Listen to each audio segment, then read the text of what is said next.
நேசிக்கிறேங்க அப்பா, நன்றியோட நம்ம துதிக்கிறோம். இந்த ஆராதனை ஆசீர்வாதத்தை தாருங்க ராஜா.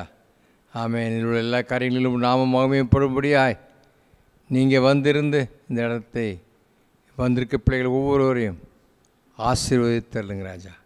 இயேசப்பா நாமத்தில் கேட்கிறேன் பிதாவே, ஆமென். Praise God. Hallelujah. கர்த்தருடைய நாம மகிமைப்படுவதாக. இந்த நாளிலும் கர்த்தர் கிருபையாய் நம்மளை கூட்டி சேர்த்தபடினாலே, அவருடைய நாமத்தை உயர்த்தும்படியாக நம்மை ஒன்று சேர்த்தபடினாலே எல்லாரும் தேவனை துதிக்கப் போகிறோம். உன்னை நோக்கும் கண்களுக்கு முன்பாக, எதிரிகளுக்கு முன்பாக நம்ம தாழ்ந்து போகாதபடிக்கு நம்மை தப்பு வைத்த தேவன், அவருடைய நாமத்தை உயர்த்தி எல்லாரும் நாம் பாடப்போகிறோம். ஹல்லேலூயா.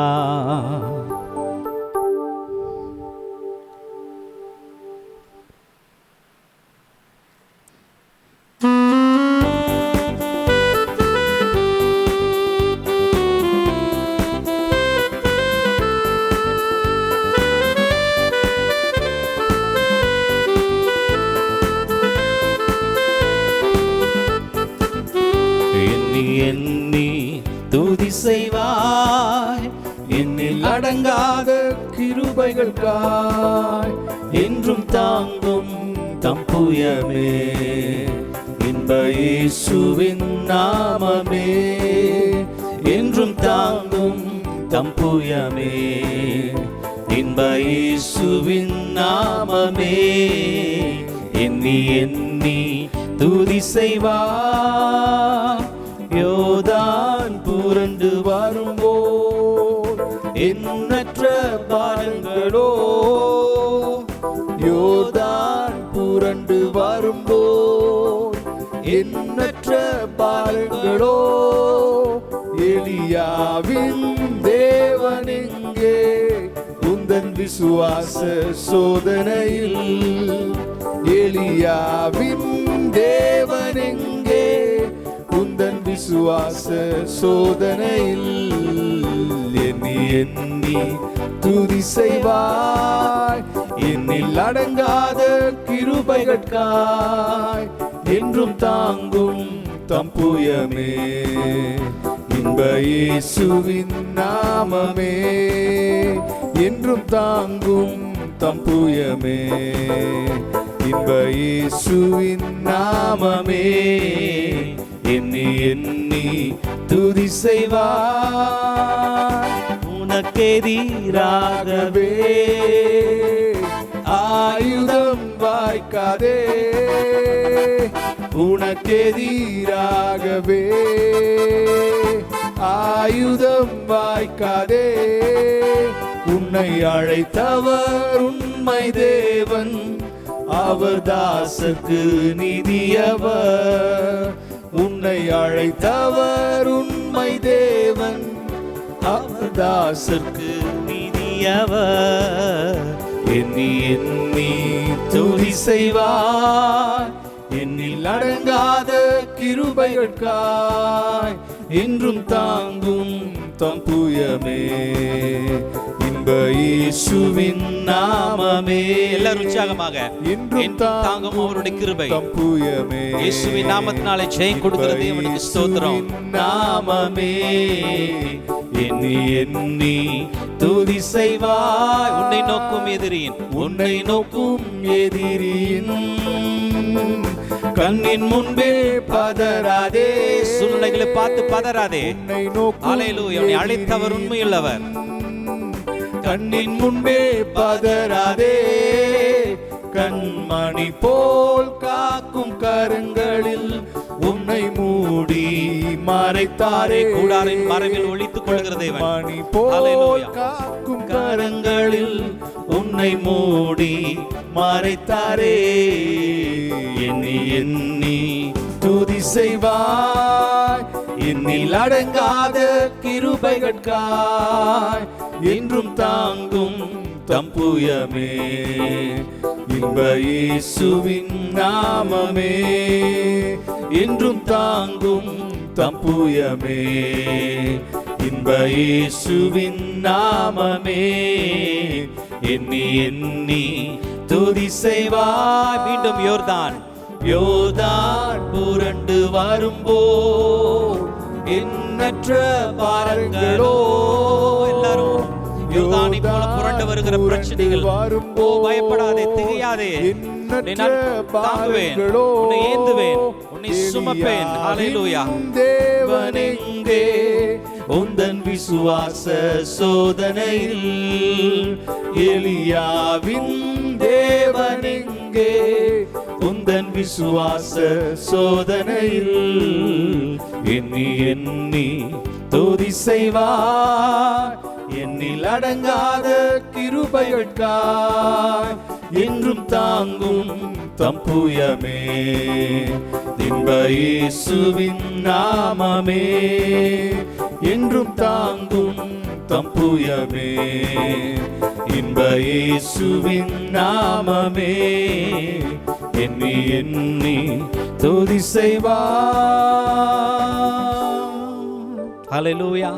எத்தனை பேர் தேவனை துதித்தீங்க? ஹல்லேலூயா.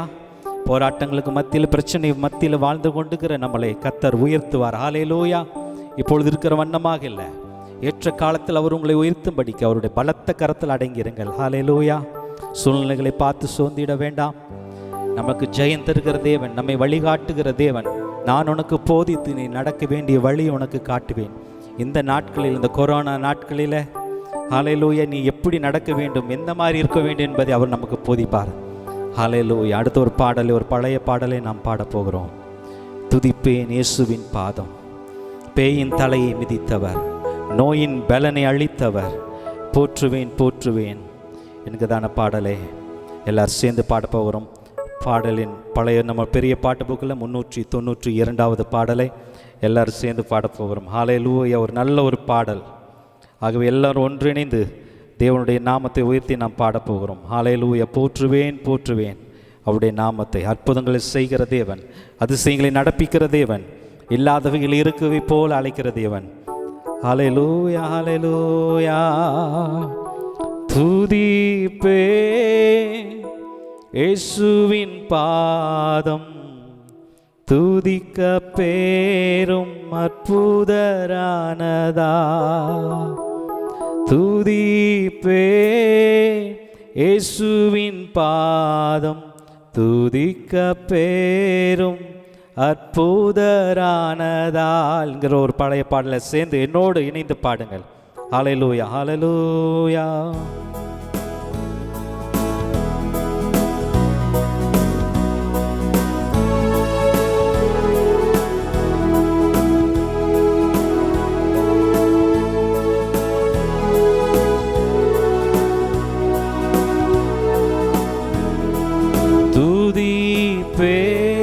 இயேசுவின் பாதம், துதிக்க பேரும் அற்புதரானதா, துதிப்பே இயேசுவின் பாதம், துதிக்க பேரும்.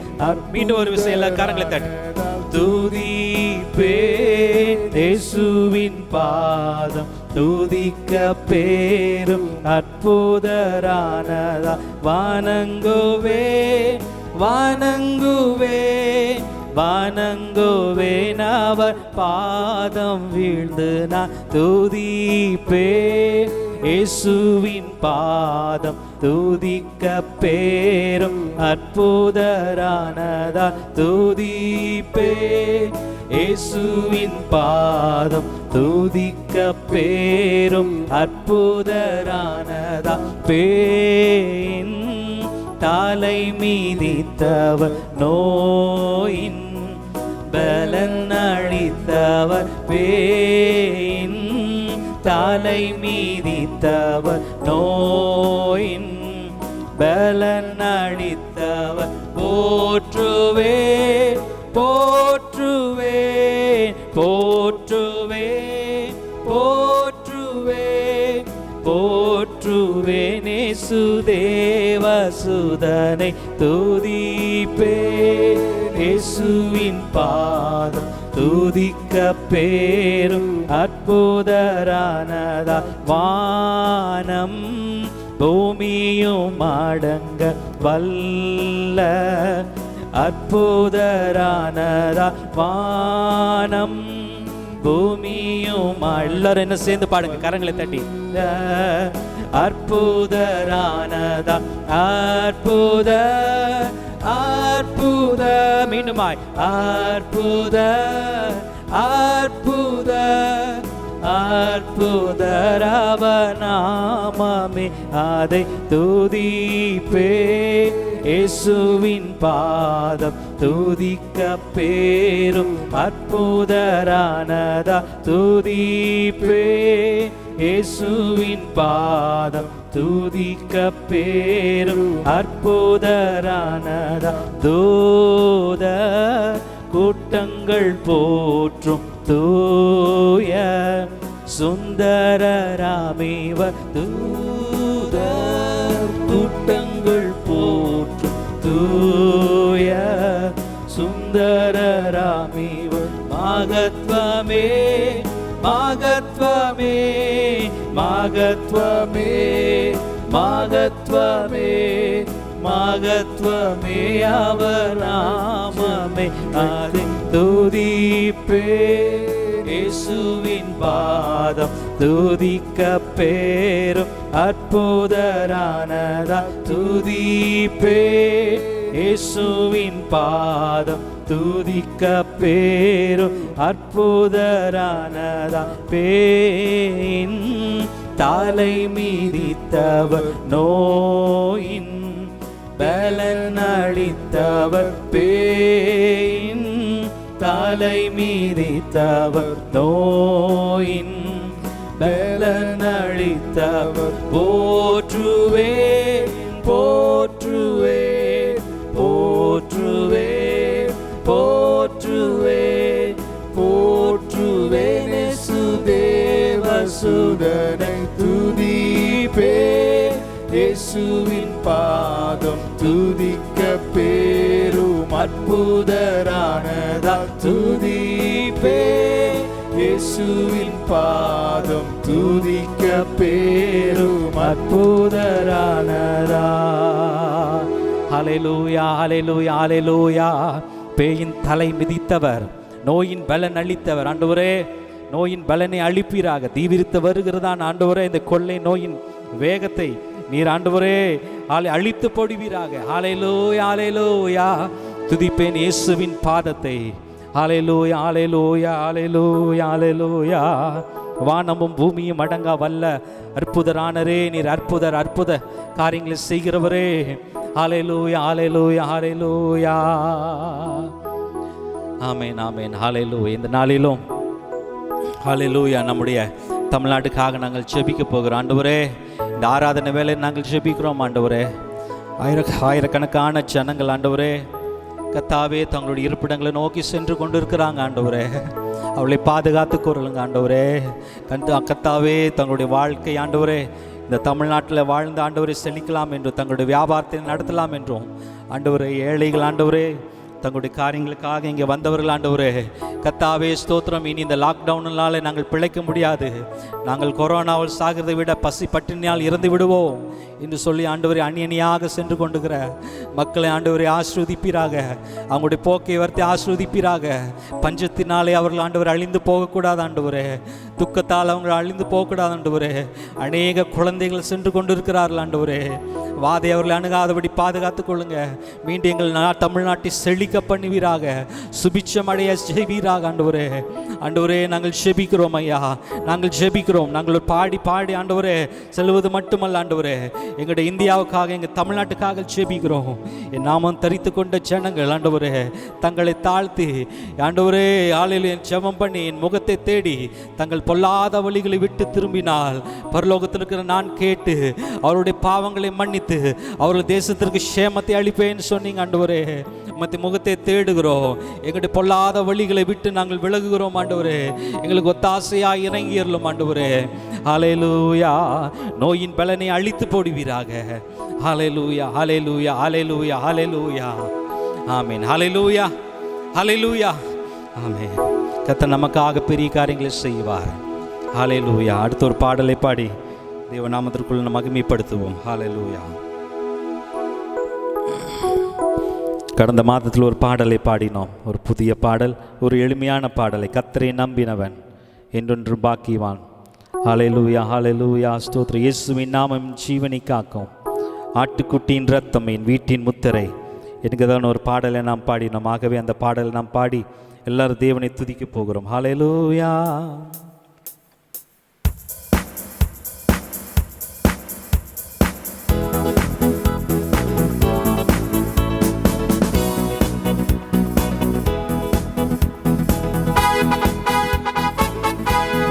எல்லாரும் உற்சாகமாய்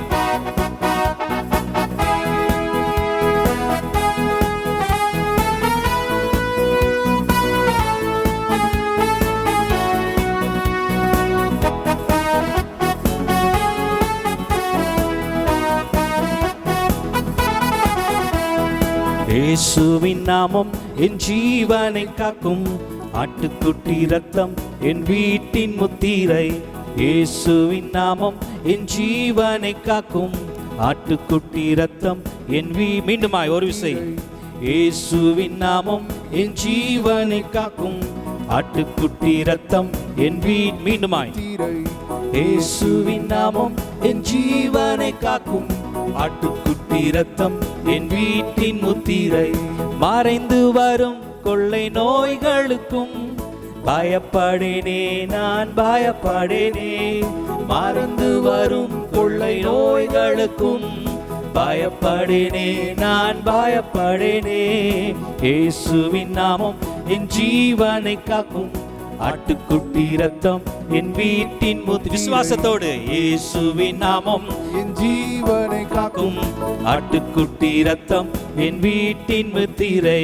வியாதி பயம் மரண பயம் இயேசுவின் நாமத்தில் நீங்கிடட்டும்.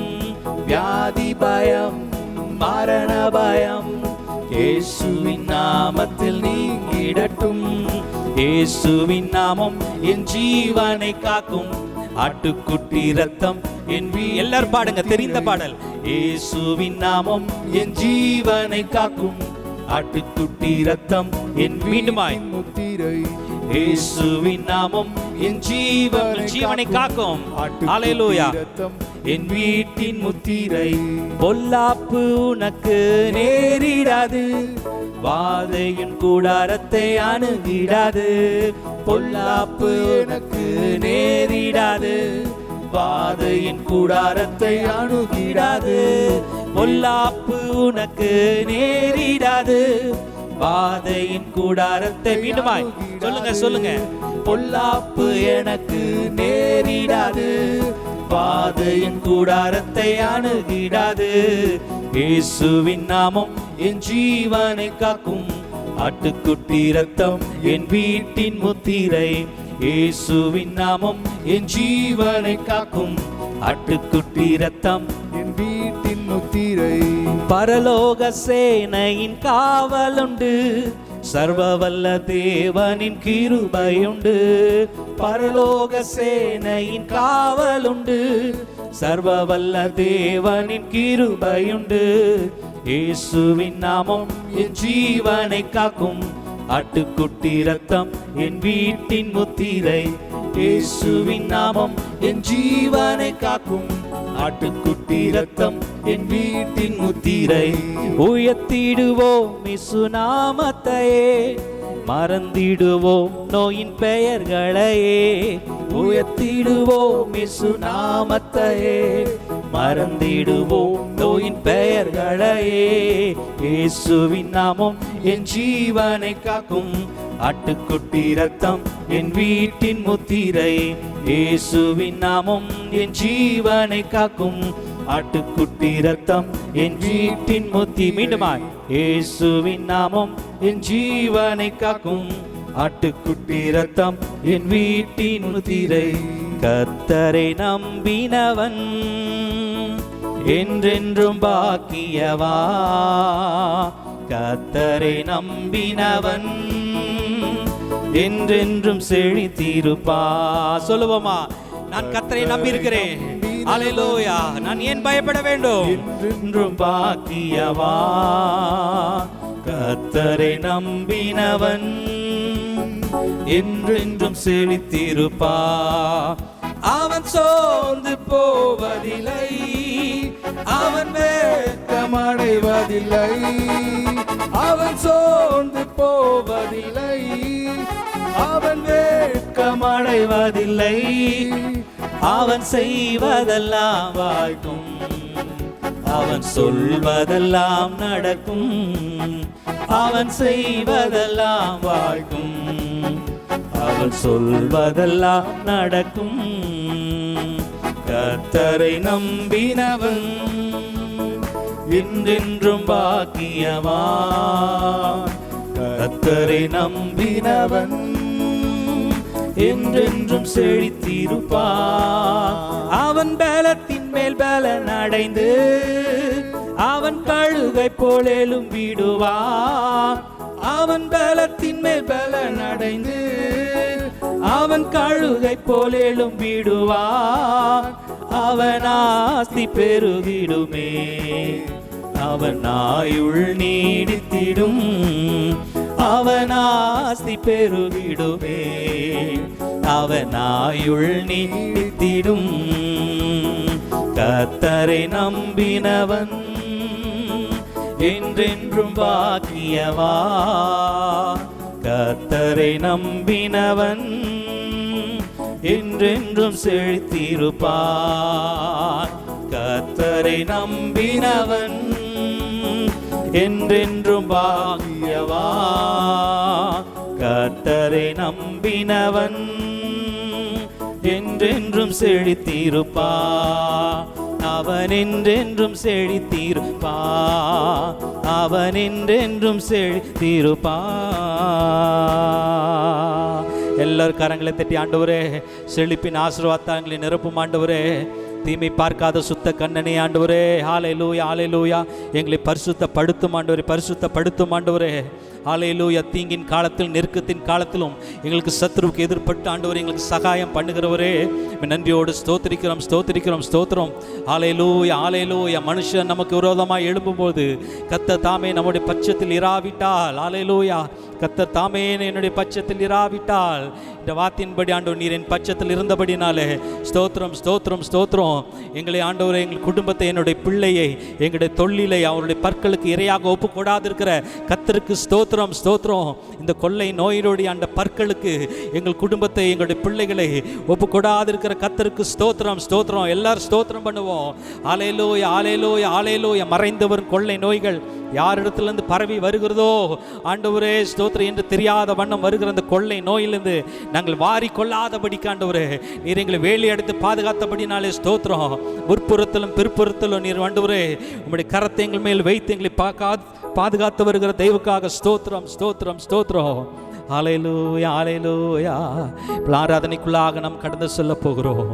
ஹல்லேலூயா ஸ்தோத்திரம். எங்களுக்கு இருக்கிற அந்த வியாதிகளுக்கு எந்த மருந்தும் கிடையாது. ஹல்லேலூயா ஹல்லேலூயா.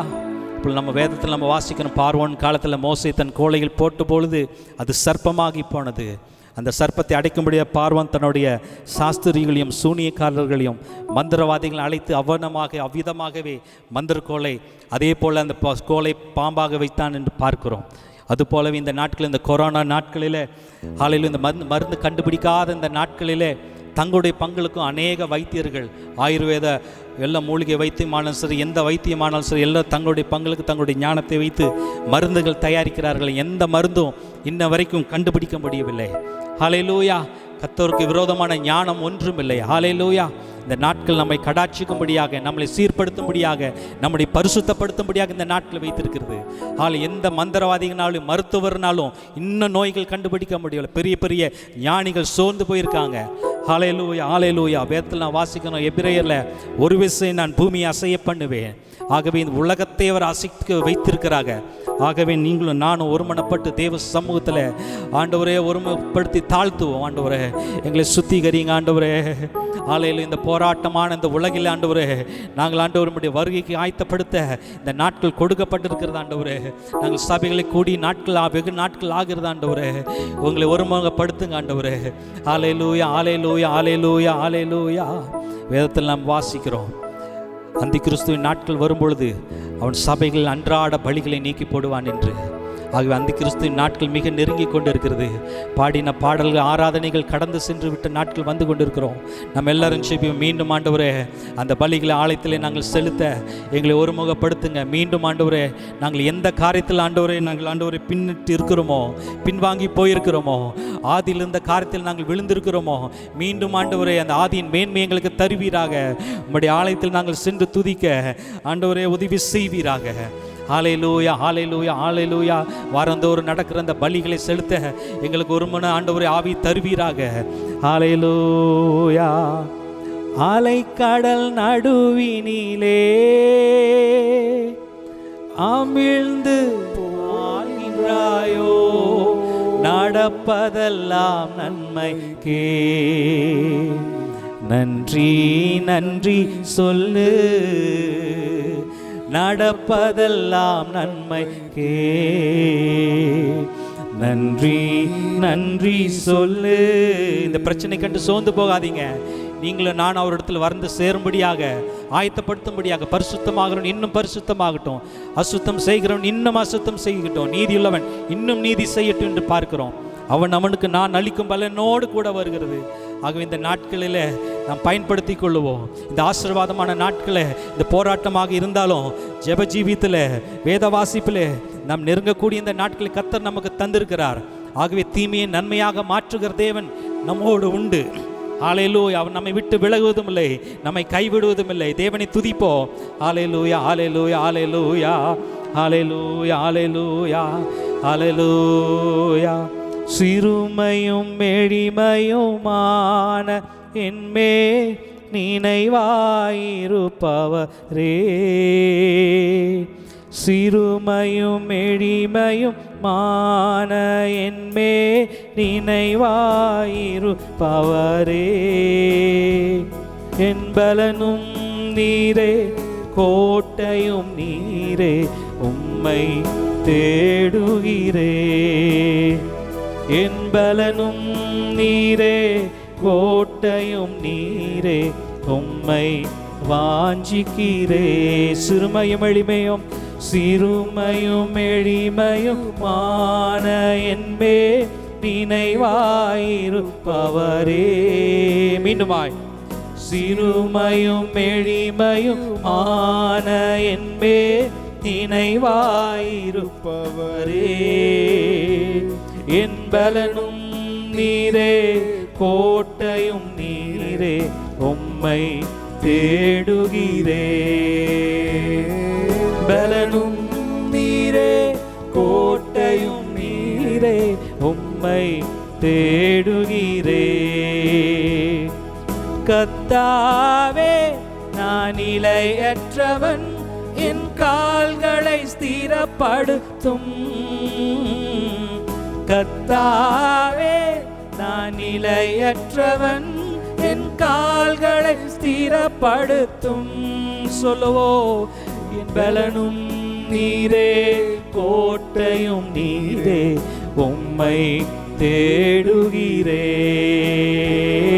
என் பலனும் நீரே, கோட்டையும் நீரே, உம்மை வாஞ்சிக்கிறே. தகப்பனே உந்தன் தயை கொண்ட அன்பால் தழுவி என்னை தாங்குமே. தகப்பனே உந்தன் தயை கொண்ட அன்பா தழுவி என்னை தாங்குமே. தோளினில் சுமந்திடும் நேரத்தில் எந்தன் உந்தன் சுமந்திடுமே. தோளினில் சுமந்திடும் தேவா உந்தன் தோளினில் சுமந்திடுமே. கர்த்தாவே நான் நிலையற்றவன், என் கால்களை ஸ்திரப்படுத்தும். கர்த்தாவே நான் நிலையற்றவன், என் கால்களை ஸ்திரப்படுத்தும். என் பலனும் நீரே, கோட்டையும் நீரே, உம்மை தேடுகிறே. பலனும் நீரே, கோட்டையும் நீரே, உம்மை உம்மை தேஞ்சிக்கிறே. என் பலனும் நீரே, கோட்டையும் நீரே, உம்மை தேஞ்சுகிறே. மீண்டும் சொல்லுவோம். என் பலனும் நீரே, கோட்டையும் நீரே, உம்மை வாஞ்சிக்கிறே. அடைக்கலமே, அதிசயமே, ஆராதனை ஆராதனை. எல்லா தேவனை ஆராதிப்போம். அடைக்கலமே, அதிசயமே, ஆராதனை ஆராதனை.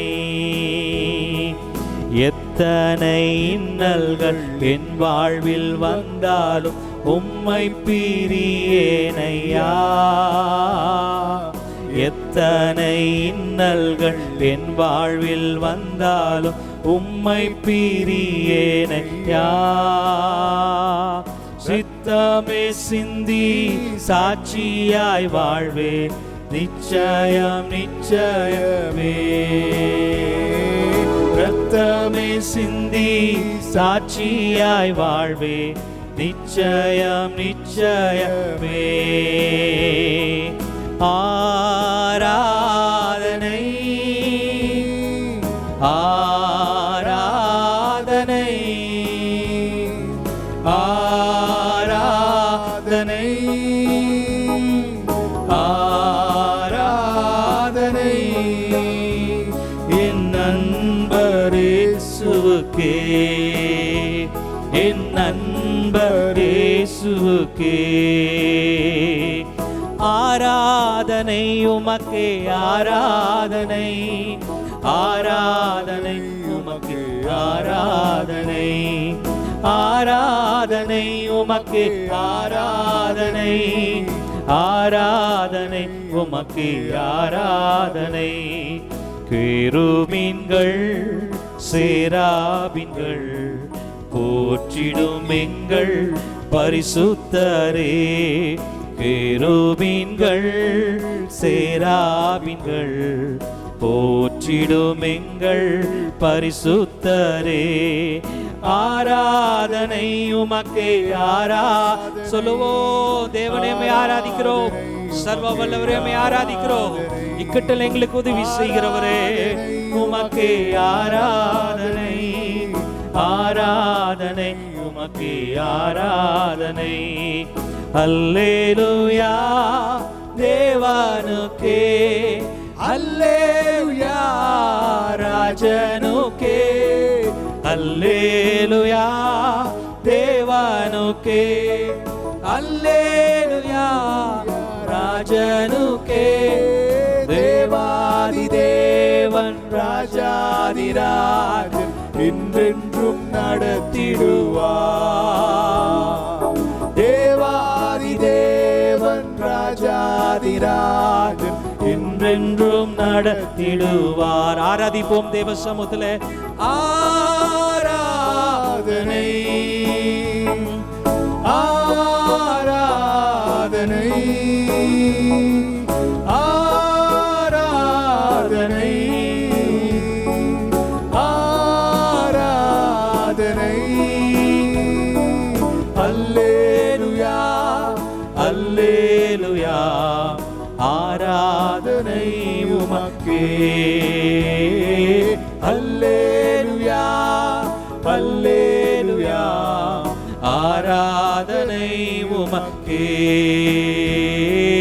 அல்லேலூயா அல்லேலூயா ஆராதனை உமக்கே. எல்லாரும் கரங்களை உயர்த்தி அல்லேலூயா அல்லேலூயா ஆராதனை உமக்கே.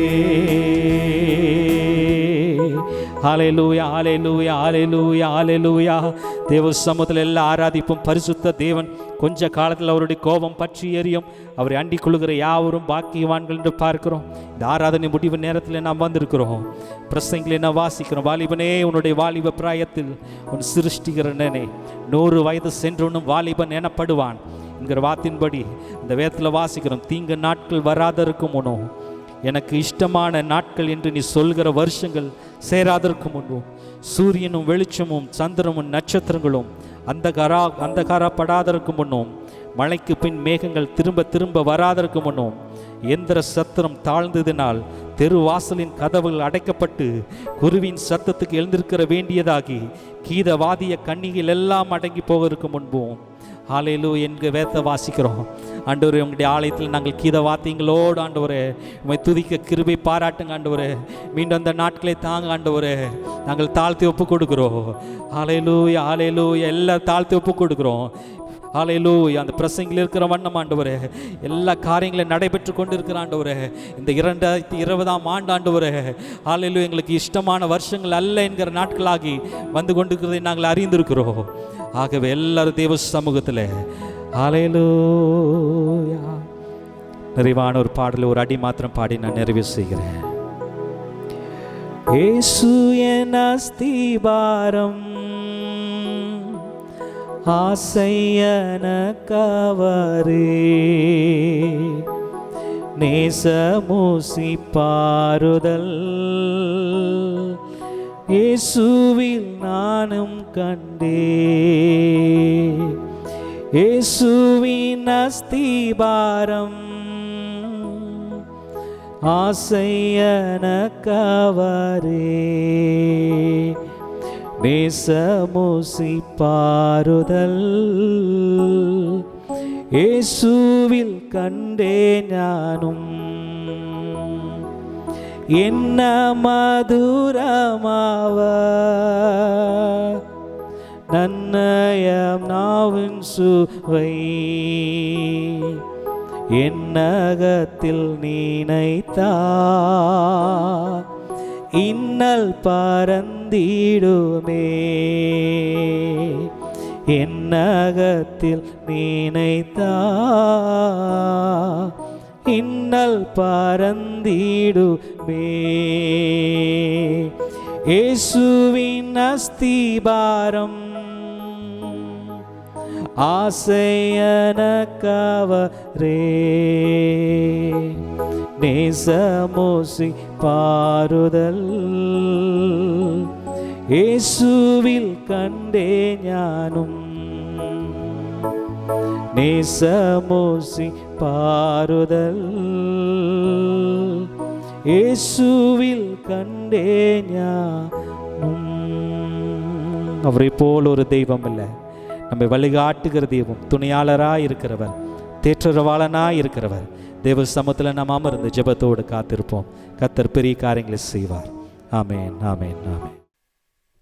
கர்த்தருடைய பரிசுத்த நாமத்துக்கு மகிமை உண்டாகும்படியாக வாசிக்க வேண்டிய சங்கீத பகுதி சங்கீதம் 46.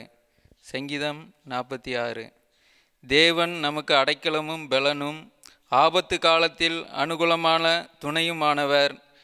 ஆகையால் பூமி நிலைமாறினாலும் மலைகள் நடு சமுத்திரத்தில் சாய்ந்து போனாலும் அதன் ஜனங்கள் கொந்தளித்து பொங்கி அதன் பெருக்கினால் பருவங்கள் அதிர்ந்தாலும் நாம் பயப்படோம். ஒரு நதியுண்டு, அதன் நீர்கால்கள் தேவனுடைய நகரத்தையும் உன்னதமானவர் வாசம் பண்ணும் பரிசுத்த ஸ்தலத்தையும் சந்தோஷிப்பிக்கும். தேவன் அதன் நடுவில் இருக்கிறார், அது அசையாது. அதிகாலையிலே தேவன் அதற்கு சகாயம் பண்ணுவார். ஜாதிகள் கொந்தளித்து ராஜ்யங்கள் தத்தளித்து அவர் தமது சத்தத்தை முழங்க பண்ணினார். பூமி உருகி போயிற்று. சேனைகளின் கர்த்தர் நம்மோடு இருக்கிறார். யாக்கோபின் தேவன் நமக்கு உயர்ந்த அடைக்கலமானவர். பூமியிலே பால் கடிப்புகளை நடப்பிக்கிற கர்த்தருடைய செய்கைகளை வந்து பாருங்கள். அவர் பூமியின் கடைமுனை மட்டும் யுத்தங்களை ஓய பண்ணுகிறார். வில்லை ஒடித்து ஈட்டியை முறிக்கிறார். ரதங்களை நெருப்பினால் சுட்டெரிக்கிறார். நீங்கள் அமர்ந்திருந்து நானே தேவனென்று அறிந்து கொள்ளுங்கள். ஜாதிகளுக்குள்ளே உயர்ந்திருப்பேன், பூமியிலே உயர்ந்திருப்பேன். சேனைகளின் கர்த்தர் நம்மோடு இருக்கிறார். யாக்கோபின் தேவன் நமக்கு உயர்ந்த அடைக்கலமானவர். ஆமேன். நம்ம சபையில் ஒரு திருமணம் நடக்க இருக்கிறது. அதற்கான ஓலையை வாசிக்கிறேன்.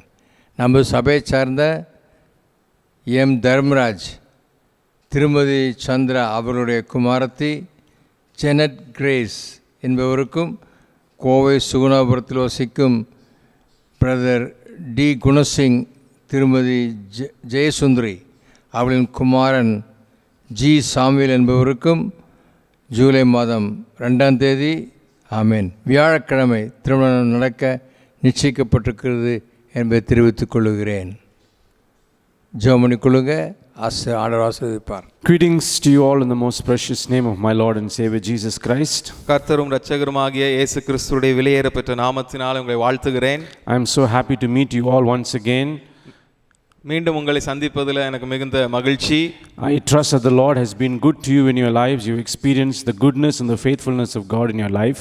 நான் விசுவாசிக்கிற ஆண்டவர் நல்லவராகவே இருந்திருப்பார். ஆண்டவர் நல்லவர் என்றும் ஆண்டவர் உண்மையுள்ளவர் என்பதை நீங்கள் உங்கள் வாழ்க்கையில அனுபவித்திருப்பீர்கள் என்று சொல்லி நம்புகிறேன். In these difficult days and uncertain times, I know we are at home, but it is better to stay home and stay safe these days.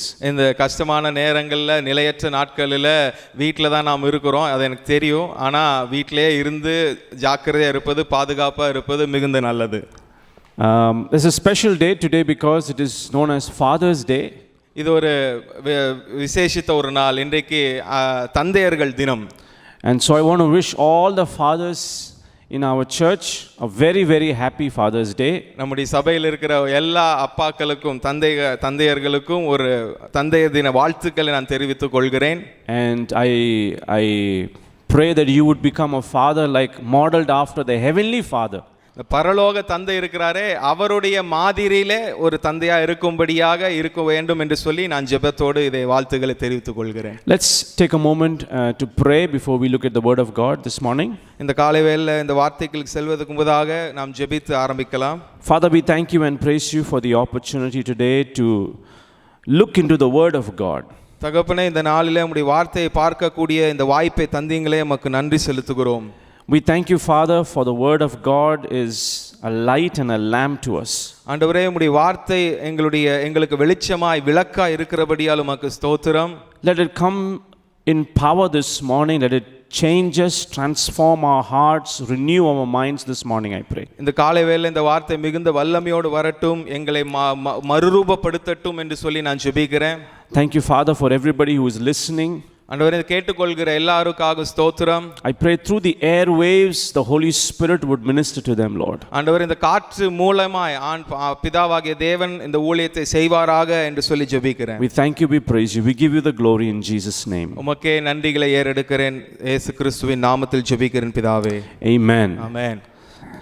I want to speak to you from Matthew chapter 28 and verse 20 this morning. இந்த காலை வேளையிலே மத்திய 28 அதிகாரம் 20 வசனத்திலிருந்து நான் பேச விரும்புகிறேன். I'm going to use that as an introductory scripture. இதை நான் முதலாவது இந்த வசனத்தை சொல்லி நான் ஆரம்பிக்கிறேன். There are so many scriptures we're going to look at. If we have time we will read it, otherwise I will just quote those scriptures. அநேக வசனங்கள் நாம் பார்க்க இருக்கிறோம். நேரம் இருந்தா முழுவதுமா படிக்கலாம், அல்லது அப்படியே நான் அதை சொல்லிவிட்டு நான் அப்படியே கடந்து போகிறேன். I want you to pay attention because I am continuing a series that I am doing in my church. இதை மிகுந்த கவனமா கேட்கும்படி நான் கேட்கிறேன். ஏனென்று சொன்னால் என்னுடைய சபையில ஒரு சில காரியங்களை தொடர்ந்து நான் போதித்து வருகிறேன். I've been teaching on being certain of in uncertain times. நான் இதை குறித்து போதித்து வருகிறேன். இந்த நிலையற்ற சூழ்நிலையில எப்படி நம்பிக்கையுள்ளவர்களா இருப்பது என்பதை குறித்து போதித்து வருகிறேன். And as part of that series we looked at God's unfailing love. அதனுடைய பகுதியாக ஆண்டவராகிய தேவனுடைய அளவற்ற அன்பை நான் பேசிக் கொண்டிருந்தேன். That is something that is very certain. அது மிக நிலையுள்ள ஒரு காரியம். Romans chapter 8 verse 38-39, when we read, we see that nothing can separate us from the love of God that is in Christ Jesus. ரோமர் 8 அதிகாரம் 38 வசனம் இப்படி சொல்லுகிறது, கிறிஸ்துவினுடைய அன்பை விட்டு எதுவும் என்னை பிரிக்க முடியாது. Not death, not life, not angels, not demons, not things in the past, present or future, nothing can separate us from the love of Christ. மரணமானாலும் ஜீவனானாலும் தேவ தூதர்களானாலும் அதிகாரங்களானாலும் வல்லமையினாலும் எதுவுமே தேவனுடைய அன்பை விட்டு நம்மை பிரிக்க முடியாது. So that was one thing that we can be certain of, God's unfailing love. இந்த காரியத்தை குறித்து நாம் நிலை உள்ளவர்களாய் உறுதி உள்ளவர்களாய் இருக்கிறோம். பாருங்க, ஆண்டவருடைய அன்பு மாறவே மாறாது. Then second thing that I spoke about in my church was God's unchanging word. இரண்டாவது காரியம் சபையில் நான் போதித்து வந்து கொண்டிருந்தேன், ஆண்டவருடைய மாறாத வார்த்தை குறித்து நான் போதித்தேன். That is something very certain of in our life. இந்த நம்முடைய வாழ்க்கையில அது மிகவும் நிலையுள்ள உறுதியான ஒரு காரியம். Isaiah 40 and verse 8 says, the grass withers, the flower fades, but the word of our God endures forever. ஏசாயா 40 அதிகாரம் 8 வசனம் இப்படி சொல்லுகிறது, புல் உலர்ந்து பூ உதிரும், கர்த்தருடைய வார்த்தையோ என்றென்றைக்கும் நிற்கும். God's word does not change depending on my circumstance, my situation, or what's happening around the world. ஆண்டவருடைய வார்த்தை என்னுடைய சூழ்நிலை, இந்த உலகத்தில் என்ன நடந்து கொண்டிருக்கு, என்னுடைய சந்தர்ப்பம், அதை வைத்து அவருடைய வார்த்தை மாறுவதில்லை. In fact, God's word can change me. ஆனா உண்மை என்ன, ஆண்டவருடைய வார்த்தை என்னை மாற்ற முடியும். Hallelujah. So in uncertain times we can depend on these two things, God's unfailing love, God's unchanging word. அப்ப இந்த நிலையற்ற சூழ்நிலையில ரெண்டு காரியத்தை உறுதியா நாம் பிடித்துக் கொள்ளலாம். பாருங்க, ஆண்டவருடைய மாறாத அன்பு, கர்த்தருடைய மாறாத வார்த்தை. And today I want to speak about God's undiminishing presence. இன்னைக்கு நான் என்ன பேச விரும்புகிறேன், ஆண்டவருடைய குறைந்து போகாத பிரசன்னத்தை குறித்து பேச விரும்புகிறேன். The presence of God that does not become less, nor does it become weak, nor does it become less important in our lives. ஆண்டவருடைய பிரசன்னம் நம்முடைய வாழ்க்கையில குறைந்து போவதில்லை, கம்மியா போவதில்லை, அது முக்கியமற்ற ஒரு காரியமா போவதில்லை. So we need to understand this is a certain thing, this is a trusted fact that we can put our hope on as a believer. அப்ப இந்த காரியம் பாருங்க, உறுதியான ஒரு உண்மை, இதன் மேல் நம்முடைய நம்பிக்கை வைக்கலாம். இது ஒரு உண்மையான ஒரு காரியம், நம்பிக்கை வைக்கக்கூடிய ஒரு காரியம். And this morning the message for you, for everyone listening is, God is saying, surely I am with you even to the end of the age. இந்த காலை வேளையில ஆண்டவர் உங்களுக்கு கொடுக்கக்கூடிய வார்த்தை இதுதான் பாருங்க, இந்த உலகத்தின் முடிவு பரியந்தம் சகல நாட்களோடு கூட இருக்கிறேன். Matthew chapter 28 verse 20 is what we read this morning. மத்தேயு 28 அதிகாரம் 20 வசனத்தை தான் நம்ம இத வாசித்தோம். I read that again, surely I am with you always even to the end of the age. மீண்டுமாய் சொல்லுகிறேன் பாருங்க, இந்த உலகத்தின் முடிவு பரியந்தம் சகல நாட்கள் உங்களோடு கூட இருக்கிறேன். Now when we take this scripture, which is usually associated with the Great Commission. இந்த வசனம் எதுக்கு உபயோகப்படுத்துவாங்க அப்படின்னா, ஆண்டவர் ஒரு பெரிய ஒரு வேலை நமக்கு கொடுத்தார் இல்லையா, அதை குறிப்பதற்காக இந்த வசனத்தை சொல்லுவாங்க. But there is a greater message that is there in this. Although the Great Commission is a strong message, I want to take this part of that Great Commission and speak to you about the undiminishing presence of God in our lives. ஆண்டவர் கொடுத்ததான பெரிய வேலை மிகப்பெரிய ஒரு காரியம் தான், மிக நேர்த்தியான ஒரு காரியம் தான். ஆனா அதை வைத்து நான் என்ன சொல்ல விரும்புகிறேன், தேவனுடைய பிரசன்னம் நம்மோடு கூட இருக்கிறது என்பதை இந்த வசனத்தை வைத்து நான் சொல்ல விரும்புகிறேன். If you read two verses above that, in verse 18, Jesus says to his disciples, all authority in heaven and on earth has been given to me. இதற்கு ரெண்டு வசனம் மேல 18 வசனத்துல ஆண்டவராக இயேசு சொல்லுகிறார், வானத்திலும் பூமியிலும் சகல அதிகாரம் எனக்கு கொடுக்கப்பட்டிருக்கிறது. So Jesus is making this promise of his presence to us always based on that authority that he has. அப்ப ஆண்டவருடைய பிரசன்னம் என்னோடு கூட இருக்கும் என்று சொல்லி எதை வைத்து சொல்லுகிறார், அவரிடத்தில் இருக்கக்கூடிய இந்த அதிகாரத்தை வைத்து அவர் சொல்லுகிறார். Now if you remember in the Old Testament, the Yahweh God spoke to Moses in a very similar fashion. பழைய ஏற்பாட்டு நாட்கள்ல நீங்க யோசித்து பாத்தீங்கன்னா, யாவே தேவன் மோசே இடத்துல இதே மாதிரி தான் பேசினார். Moses had an encounter with God at the burning bush. இந்த முட்செடி நடுவுல அக்கினியில ஆண்டவராகிய தேவன் மோசேயை சந்தித்தார். And God chooses Moses to be the deliverer of the children of Israel. இஸ்ரவேல் ஜனங்களை மீட்டுக் கொள்வதற்கு ஆண்டவர் மோசேயை தெரிந்து கொண்டார். And then Moses asked God, who should I say has sent me? அப்ப மோசே ஆண்டவரை பார்த்து கேட்கிறான், என்னை அனுப்பினவர் யார் என்று சொல்லி, யாரை சொல்றதுன்னு சொல்லி கேட்கும்போது, God told in Exodus chapter 3 and verse 14, tell the children of Israel, I am has sent me to you. அதுல யாத்ரா 3 அதிகாரம் 14 வசனத்தில் ஆண்டவராகிய தேவன் சொல்லுகிறார், இருக்கிறேன் என்ற நாமத்தை உடையவர் அனுப்புகிறார் என்று சொல்லு என்று சொன்னார். There God establishes his identity and then tells to Moses in chapter 4 and verse 12, now you go, I will be with your mouth and I will teach you what you shall say. ஆண்டவர் யார் என்று சொல்லி அவனுக்கு சொல்லி கொடுத்ததுக்கு அப்புறம் அதுக்கு அடுத்த அதிகாரத்துல அவர் சொல்கிறார், நீ இப்போ கடந்து போ, நான் உன்னோடு கூட இருப்பேன் என்று சொல்லுகிறார். It is the same thing that we see Jesus doing with his disciples. ஆண்டவராகிய இயேசு தன்னுடைய சீஷரிடத்திலும் இதே தான் செய்கிறார். He first establishes who he is, his identity, and then he says, now go and make disciples of all nations. முதலாவது அவர் யார் என்று சொல்லி அவர்களுக்கு சொல்லிக் கொடுக்கிறார். அதற்கு அப்புறம் சொல்லுகிறார், நீங்கள் புறப்பட்டு போங்கள், சகல ஜாதிகளும் சீஷராக்குங்கள் என்று சொல்லி அதன் பிறகு சொல்லுகிறார். And at the end of at that great commission he says, surely I am with you always, even to the end of the age. இந்த பெரிய வேலையை அவர் சொல்லி முடித்ததுக்கு அப்புறம் அவர் சொல்லுகிறார், இந்த உலகத்தின் முடிவு பரியந்தம் சகல நாட்களும் உங்களோடு கூட இருக்கிறேன். As a believer, this is a trusted fact. This is a certain thing that I can stand my ground on. அப்போ ஒரு விசுவாசியாக எனக்கு இது நான் நிற்கக்கூடிய ஒரு உறுதியான எனக்கு நம்பிக்கை தரக்கூடிய காரியம்தான் இந்த வசனம். What is God saying when he says I am with you? நானோடு கூட இருக்கிறேன் என்று சொல்லும்போது ஆண்டவர் என்ன சொல்லுகிறார்? He's saying when you fall I am there to bear you up. நீ விழும்போது உன்னை தாங்குவதற்கு நான் இருக்கிறேன் என்று சொல்லுகிறார். When you have been wronged I am there to plead your cause. உங்களை யாராவது ஏமாற்றி இருப்பார்களானால் உங்கள் சார்பில் பேசுவதற்கு நான் இருக்கிறேன் என்று சொல்லுகிறார். When you go through pain and suffering I am there to carry you through it. கஷ்டத்தின் மத்தியிலே துன்பத்தின் மத்தியிலே நீங்க போய் கொண்டு இருப்பீங்களானால் அதின் மத்தியிலே தாங்குவதற்கு நான் இருக்கிறேன் என்று சொல்லுகிறார். Isaiah chapter 43 verse 2, the Bible says when you pass through the waters I will be with you. ஏசாயா 43 அதிகாரம் 2 வசனம் இப்படி சொல்லுகிறது, நீ தண்ணீரை கடக்கும்போது நான் உன்னோடு கூட இருப்பேன். Through the rivers they will not overflow you. நீ ஆறுகளை கடக்கும்போது அதன் மேல் புரளுவதில்லை. You may walk through the fire I will be with you, you will not be burned. நீ அக்கினியில் நடந்தாலும் வேகாதிருப்பாய். The flames will not set you ablaze. அக்கினியின் ஜுவாலை உன்னை பற்றாது.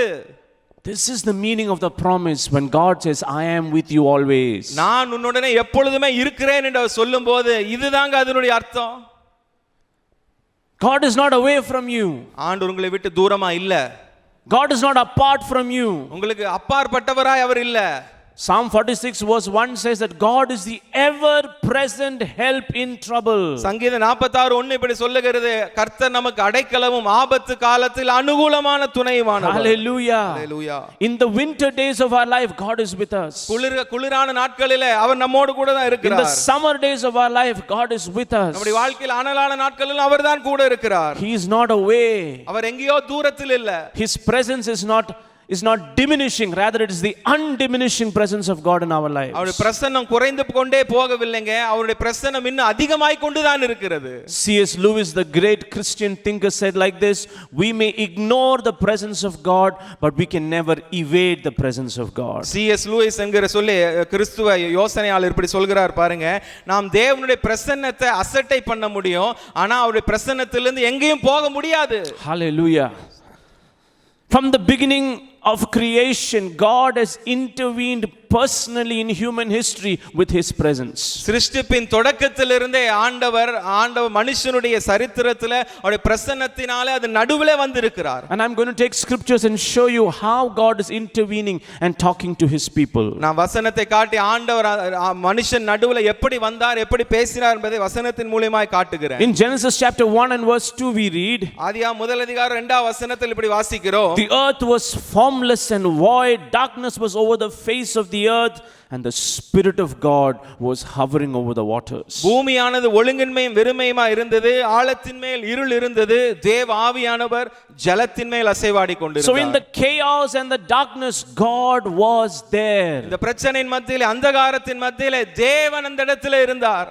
What seems like chaos and darkness in your life, never forget God is there. உங்கள் வாழ்க்கையில பிரச்சனையாய் அந்தகாரமா இருக்கிறதா, அதன் மத்தியிலே நான் சொல்லுகிறேன் தேவன் உங்களோடு கூட இருக்கிறார். We see in the Garden of Eden God created everything. He created man and a woman and he placed them in the Garden of Eden. Eden தோட்டத்தில் ஆண்டவர் எல்லாவற்றையும் உருவாக்கினார், மனுஷியை உருவாக்கினார், அதன் மத்தியிலே அவர்களை வைத்தார்.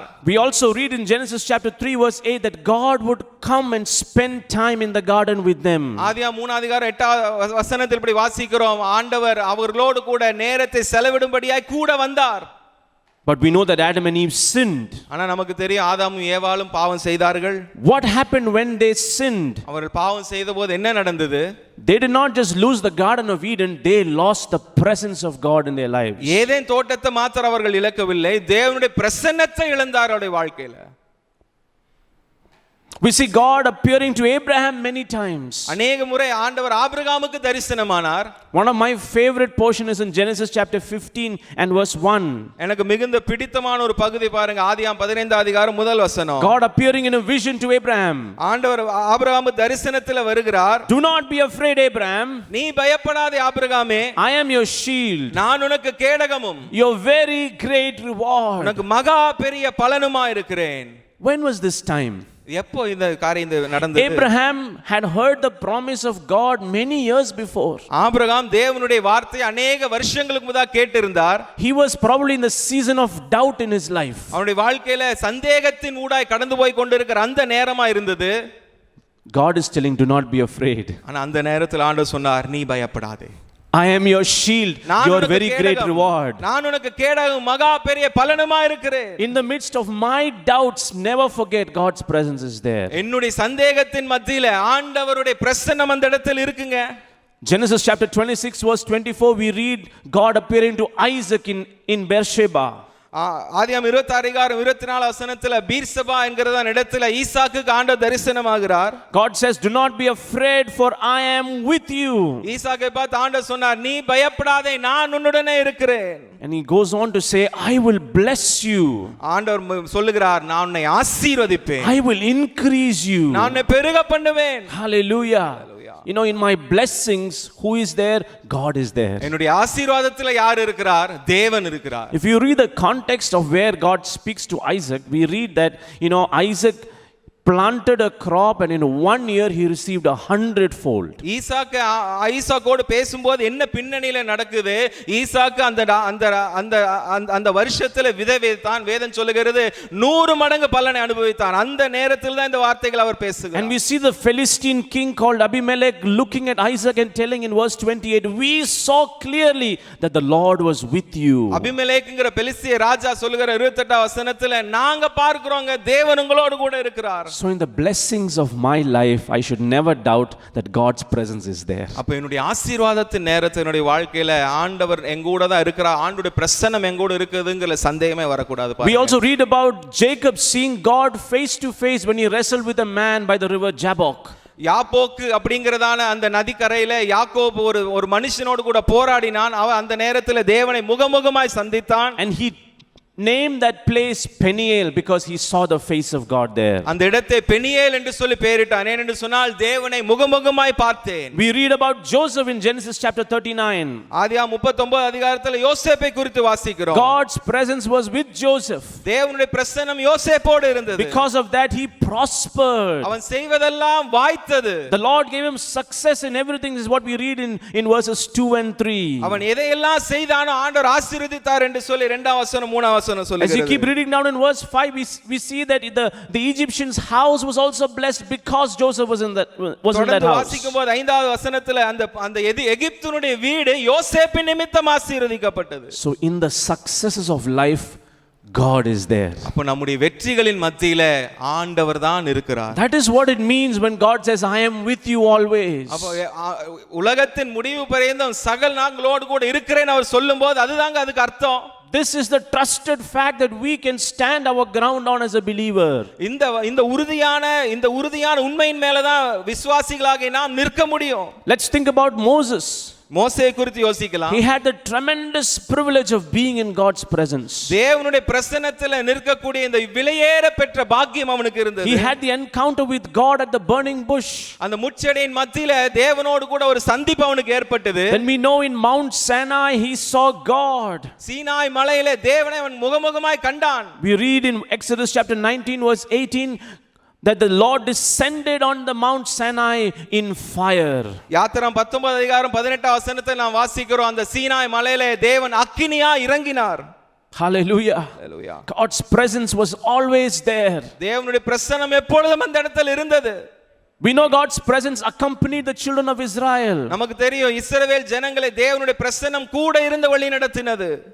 God's presence was present in the pillar of cloud by day and a pillar of fire by night. காலையில அக்கினி மேக ஸ்தம்பமா, இரவிலே அக்கினி ஸ்தம்பமா தேவனுடைய பிரசன்னம் அவர்கள் கூடவே இருந்தது. God's presence was manifest in the tent of meetings and the tabernacle that they had in the wilderness. அந்த வனாந்தரத்தில் அவர் வைத்ததான ஆசரிப்பு கூடாரத்தில் தேவனுடைய பிரசன்னம் இருந்தது. So in our worship, in their worship, in our worship, God's presence is there. அப்ப அவருடைய ஆராதனை, நம்முடைய ஆராதனை என்ன இருக்கு? தேவனுடைய பிரசன்னம் இருக்கிறது. That is called the undiminishing presence of God. அது என்ன? குறையவே குறையாத தேவனுடைய பிரசன்னம் அது. Let's think about Joshua, the young leader who became the new leader after Moses passed away. மோசேக்கு பிறகு, மோசே இறந்த பிறகு ஒரு புதிய ஒரு தலைவனாக யோசுவா வருகிறார். He is becoming the leader of a few million or a few lakhs of people. ஒரு சில லட்ச ஜனங்களுக்கு அவர் தலைவனாக ஆகிறார். I am sure he had his nervousness, his very uneasy moments when he was taking on that leadership. அந்த தலைவன் பொறுப்புல வரும்போது அவருக்கு இருந்ததான பயங்கள், நெருக்கங்கள் எல்லாம் நான் யோசிக்கிறேன், எனக்கு புரியுது. And Joshua chapter 1 verse 5 we read, யோசுவா முதல் அதிகாரம் 5ஆம் வசனத்தில் நாம் வாசிக்கிறோம், God saying, as I was with Moses, so I will be with you. மோசேயோடு கூட இருந்தது போல நான் உன்னோடு கூட இருப்பேன். I will never leave you nor forsake you. நான் உன்னை விலகுவதும் இல்லை, உன்னை கைவிடுவதும் இல்லை. In verse 8 of the same chapter he says, you will be prosperous, you will be successful. அதே அதிகாரத்து 8ஆம் வசனத்தை நாம் வாசிக்கிறோம், நீ புத்திமானாய் நடந்து கொள்வாய், உனக்கு வெற்றி ஆண்டவர் தருவார் என்று சொல்லி வேதம் சொல்லுகிறது. In verse 9 it says, I will be with you wherever you go. 9ஆம் வசனத்துல நீ எங்கு சென்றாலும், நீ எங்கே போனாலும் நான் உன்னோடு கூட இருப்பேன் என்று வாக்கு பண்ணி இருக்கிறார். Hallelujah. Hallelujah. In my career choices, God is there. என்னுடைய வேலையில நான் என்ன தேர்ந்தெடுக்க போகிறேன், அந்த தேர்வுல ஆண்டவர் கூட இருக்கிறார். In my call of ministry, God's presence is there. என்னுடைய ஊழிய அழைப்பில தேவன் என்னோடு கூட இருக்கிறார். That is what it means to have the undiminishing presence of God. ஆண்டவருடைய குறைவற்ற பிரசன்னத்தை நாம் வைத்திருப்பதற்கு அதுதாங்க அர்த்தம். In these uncertain times, uncertain days, these are certain things, these are trusted facts that I can stand on as a believer. இந்த நிலையற்ற நாட்கள், இந்த நிறையற்ற நேரத்துல இதுதாங்க நான் இந்த விசுவாசியாக நான் நிற்கக்கூடிய உறுதியான நம்பிக்கையான வார்த்தை இதுதாங்க. We know that the children of Israel fought many battles. இஸ்ரவேல் ஜனங்கள் अनेक யுத்தங்களை நடப்பித்தார்கள். And the judges who led them, or the prophets, or the king who led them would continuously tell them, do not be afraid, God is with us. அவர்கள் நடத்தின ராஜாக்கள், அவரை நடத்தின நியாயாதிபதிகள் எல்லாம் என்ன தெரியுமா சொன்னாங்க? தேவன் உங்களோடு கூட இருக்கிறார், நீங்கள் பயப்படாதீர்கள். One specific verse I am going to take in Deuteronomy chapter 31 verse 6. உபாகமம் 31 அதிகாரம் 6ஆம் வசனத்துல அந்த வசனத்தை நான் சொல்ல விரும்புகிறேன். Moses saying, God goes with you, he will never leave you nor forsake you. அந்த வசனம் இப்படி சொல்லுகிறது, கர்த்தர் தாமே உன்னோடு கூட வருகிறவர், அவர் உன்னை விட்டு விலகுவதும் இல்லை, உன்னை கைவிடுவதும் இல்லை. Hallelujah. In our battles, God is there. நம்முடைய யுத்தங்களிலே தேவன் நம்மோடு கூட இருக்கிறார். God is with you, my friend. நண்பனே, தேவன் உங்களோடு கூட இருக்கிறார். I don't know what battle you are going through today. இந்த நாள்ல என்ன யுத்தம் போய் கொண்டிருக்கு எனக்கு தெரியாது. But the trusted fact is that God will never leave you nor forsake you. ஆனா உறுதியான உண்மை என்ன தெரியுமா? ஆண்டவர் உன்னை விட்டு விலகுவதும் இல்லை, கைவிடுவதும் இல்லை. See, the distinguishing feature of the children of Israel was they had God's presence with them all the time. இஸ்ரவேல் ஜனங்களை வேறுபடுத்தி காட்டின காரியம் என்ன தெரியுமா? தேவனுடைய பிரசன்னம் எப்பொழுதும் அவங்களோடு கூட இருந்தது. The tabernacle was a place where God's presence would come and Moses would speak to God. அந்த ஆசரிப்பு கூடாரத்திலே தேவனுடைய பிரசன்னம் கடந்து வரும். மோசே அந்த இடத்திலே போய் தேவனோடு பேசுவான். So when they went into exile, அவர்கள் அந்த வனாந்தரத்தில் இருந்தபோது, when they went into other nations, when they had to leave their own country and go to other nations, அவருடைய ராஜ்யத்தை விட்டு வேற நகரங்களுக்கு எல்லாம் போய் கொண்டு இருக்கும்போது it was a disaster for them because God's presence was lost forever. அது மிகுந்த ஏமாற்றமான காரியம் பாருங்க. தேவனுடைய பிரசன்னத்தை அவர்கள் இழக்க வேண்டிய சூழ்நிலை இருக்கும். They were away from God's presence. தேவனுடைய பிரசன்னத்தை விட்டு தூரமா இருக்க வேண்டிய They சூழ்நிலை did not have the வந்தது. tabernacle anymore. அவர்களுக்கு ஆசரிப்பு கூடாரம் இல்லாது இருந்தது. But God promised to come and dwell with his people again. ஆனா ஆண்டவர் மறுபடியும் வாக்குத்தத்தம் பண்ணினார், நான் உங்களோடு கூட இருப்பேன் என்று வாக்குத்தத்தம் And that பண்ணினார். promise was fulfilled with the coming of Jesus Christ and with the coming of the Holy Spirit. அந்த வாக்குத்தத்தம் எப்படி நிறைவேற்று? இயேசுடைய வருகையினாலும் பரிசுத்த ஆவியானவர் ஆண்டவர் வாக்கு பண்ணினார் அல்லவா, அதனாலே தேவனுடைய வாக்குத்தத்தை அவர் நிறைவேற்றினார். We see in the book of Daniel 3 Hebrew boys. தானியேல்ல 3 எபிரேய வாலிபர்களை நாம் பார்க்கிறோம். Shadrach, Meshach and Abednego. Shadrach, Meshach, Abednego என்கிற 3 பேரை நாம் பார்க்கிறோம். The king threw them into the fiery furnace. அந்த ராஜா அவர்களை அந்த எரிகிற அக்கினி சூளையிலே தூக்கி எறிந்தான். And he's sitting there to see them burn. அவர்கள் கருகுவதை, அவர்கள் அந்த அக்கினியிலே பற்றி எரிவதை பார்ப்பதற்காக அமர்ந்து கொண்டிருக்கிறான். But he was shocked to see that there was a fourth man with them and all of their chains had gone. ஆனால் அவர்களோடு கூட ஒரு நாலாவது மனுஷனை இருப்பதை பார்த்து, அவர்கள் விடுதலையா உலாவுவதை பார்த்து மிக ஆச்சரியப்பட்டான் அவன். And the king himself says that fourth man looks like the son of God. அந்த ராஜாவே சொன்னான் பாருங்க, அந்த நாலாவது மனுஷன் தேவனுடைய குமாரனுடைய சாயலா இருக்கிறான் என்று So சொல்லி. in the fiery furnaces of my life, do you know who is there? God is there. அப்ப அக்கினி சூளை போன்று இருக்கிறதான சூழ்நிலை நம்முடைய வாழ்க்கையில யார் தெரியுமா நம்மோடு கூட இருக்கிறார்? தேவன் தாமே நம்மோடு கூட இருக்கிறார். Hallelujah. Hallelujah. That is what it is when God promised you, I am with you always, even to the end of the age. நான் உன்னை ஆசீர்வதிப்பேன், உலகத்தின் முடிவு பரியந்தம் சகல நாங்களோடு கூட இருக்கிறேன் என்று சொல்லும்போது இதைத்தான் அவர் வாக்கு பண்ணினார். In the New Testament we see Jesus walking on water. புதிய ஏற்பாட்டில் நாம் பார்க்கிறோம் இயேசு தண்ணீரின் மேல் நடந்து வந்தார். To come to his disciples who were in the middle of a lake. அந்த குளத்தின் நடுவில் இருக்கிறதான சீஷர்களை காப்பாற்றுவதற்கு அவர் வருகிறார். They were being tossed about by the fiery storms and the winds. அந்த காற்றினால, அந்த அலையினால அவர்கள் கொந்தளித்து கொண்டிருக்க, அவர்கள் கஷ்டப்பட்டு கொண்டிருக்கிறாங்க. And Jesus comes there and he rebukes the wind and the storm. அதன் மத்தியிலே அங்க ஆண்டவராக இயேசு வருகிறார். அங்க வந்து காற்றையும் கடலையும் அவர் அமைதி. What does it teach me? God is there in the storms of my life. அது எனக்கு என்ன சொல்லி கொடுக்கிறது? என்னுடைய வாழ்க்கையின் புயல்கள் மத்தியிலே தேவனே என்னோடு கூட இருக்கிறார். So in every aspect of my life the Bible teaches me God is there. அப்ப என்னுடைய வாழ்க்கையில எங்க இருந்தாலும் சரி ஆண்டவர் என்னோடு கூட இருக்கிறார். In my battles God is there. என்னுடைய யுத்தங்கள்ல தேவன் என்னோடு கூட இருக்கிறார். In my chaos and darkness God is there. என்னுடைய பிரச்சனையில அந்தகாரத்தில தேவன் என்னோடு கூட இருக்கிறார். In my blessings and success God is there. என்னுடைய ஆசீர்வாதத்தில வெற்றியில தேவன் என்னோடு கூட இருக்கிறார். In my worship and personal devotion to God, God is there. என்னுடைய ஆராதனையில ஆண்டவரோடு நான் செலவிடுகிற நேரங்களில் தேவன் என்னோடு கூட இருக்கிறார். In my ministry call and my career choices, God is there. என்னுடைய வேலை தேர்வுகள்ல, என்னுடைய ஊழிய அழைப்பில தேவன் என்னோடு கூட இருக்கிறார். In the fiery storms of life, God is there. இந்த வாழ்க்கையின் புயல்கள் மத்தியிலே தேவன் என்னோடு கூட இருக்கிறார். He is not far away. அவர் தூரத்தில் இல்லைங்க. He is your ever present help in trouble. அவர் அனுகூலமான துணையா என்றென்றைக்கும் நம்மோடு கூட இருக்கிறார். Hallelujah. ஸ்தோத்திரம். John chapter 14 யோவான் 14வது அதிகாரம் verses 16 to 18, when we read, Jesus tells, I am going to ask the Father and he is going to give you another advocate called the Holy Spirit. 16வது வசனத்திலிருந்து 18வது வசனம் வரைக்கும் இயேசு இப்படி சொல்கிறார், நான் பிதாவை வேண்டிக் கொள்ளுவேன், அப்பொழுது என்றென்றைக்கும் உங்களோடு கூட இருப்பதற்கு பரிசுத்த ஆவியானவராகிய தேற்றரவாளர் தந்தருள்வார் என்று சொல்லுகிறார். He is going to be with you forever. அவர் நம்மோடு கூட என்றென்றைக்கும் இருப்பார் என்று சொல்லுகிறார். He will live with you and he will be in you, is what Jesus says. அவர் என்னோடு கூட இருப்பார், என்னோடு கூட மாத்திரமல்ல எனக்குள் இருப்பார் என்று சொல்லி இயேசு சொல்லுகிறார். Today you and I have that presence of God. இன்றைக்கு உங்களுக்கு எனக்கு அந்த தேவனுடைய பிரசன்னம் தாங்க கூட இருக்கு. Hallelujah. The presence and the power of the Holy Spirit is with me. பரிசுத்த ஆவியானவருடைய பிரசன்னம், அவருடைய வல்லமை அது எனக்குள்ள இருக்குங்க. It's coming along with me like a shadow. It is accompanying me. அது என் கூட ஒரு நிழலா என் கூடவே இருக்குங்க. Do you know Jesus also promised one more thing?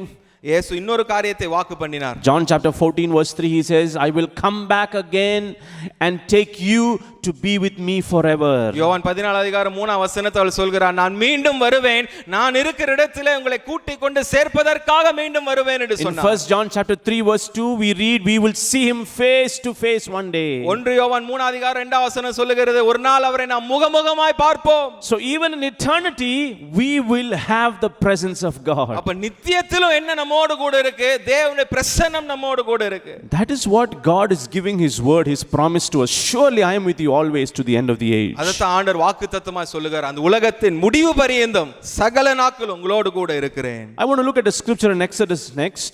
யாத்ராமத்தில் ஒரு வசனத்தை நான் பார்க்க விரும்புகிறேன். Chapter 33 and verse 14. 33வது அதிகாரம் 14வது வசனம். We read, God is saying, my presence will go with you and I will give you rest. அந்த வசனம் இப்படி சொல்லுகிறது, அதற்கு அவர், என் சமூகம் உனக்கு முன்பாக செல்லும், நான் உனக்கு இளைப்பாறுதல் தருவேன் என்றார். God was personally leading Moses and the people of Israel in their journey.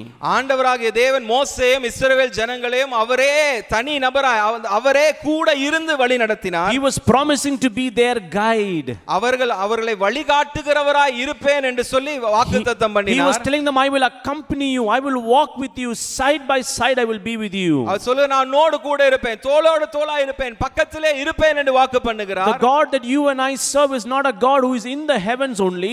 நீங்களும் நானும் தொழுது கொள்கிறதான தேவன் பரலோகத்திலே வாசம் செய்கிறவர் மாத்திரமல்ல, He chooses to come down to be with you and with me. அங்கிருந்து பரலோகத்திலிருந்து இறங்கி உங்களோடு கூட என்னோடு கூட வாசம் பண்ண விரும்புகிறவர். Hallelujah. Hallelujah. He is the perfect guide for my life. நான் என்னுடைய வாழ்க்கையை நடத்துவதற்கு அவர்தாங்க சரியான வழிகாட்டி.